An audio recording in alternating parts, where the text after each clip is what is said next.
காஞ்சிபுரம் மாவட்டம் வரதராஜ பெருமாள் கோவிலில் வைகாசி பிரம்மோற்சவ விழா கொடியேற்றத்துடன் தொடங்கியுள்ளது. வரதராஜ பெருமாள் ஸ்ரீதேவி பூதேவியுடன் எழுந்தருள பட்டாச்சாரியார்கள் வேத மந்திரங்கள் முழங்க கொடியேற்றமானது நடைபெற்றுள்ளது. வரதராஜ பெருமாள் கோவிலில் வைகாசி பிரம்மோற்சவ விழா கொடியேற்றத்துடன் தொடங்கி இருக்கிறது. இது தொடர்பான கூடுதல் தகவல்களை தருவதற்காக நமது செய்தியாளர் பூபாலன் இணைப்பில் இருக்கிறார். பூபாலன் வணக்கம், உங்க விரிவான தகவல்களை சொல்லுங்க. வணக்கம் ராதிகா.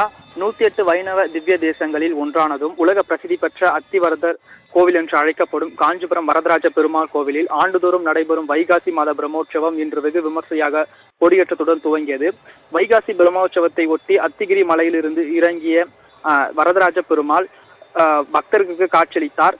இதனைத் தொடர்ந்து தங்க கொடி மரத்திற்கு அருகே உள்ள மண்டபத்தில் எழுந்தருளினார். பின்னர் கருடாழ்வார் சின்னம் பொறிக்கப்பட்ட கொடியானது பல்லக்கில் எடுத்து வரப்பட்டது.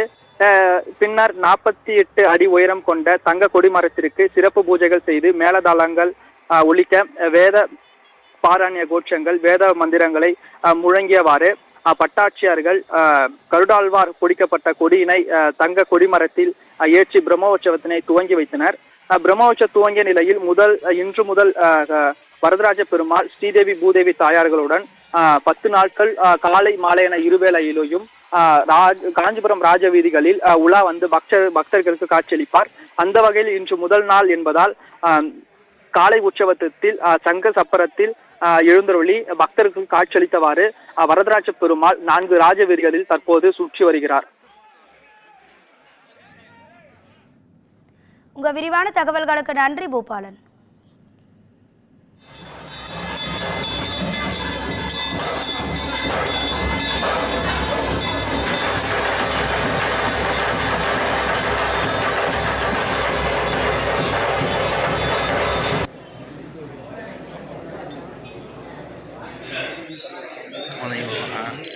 ஆமா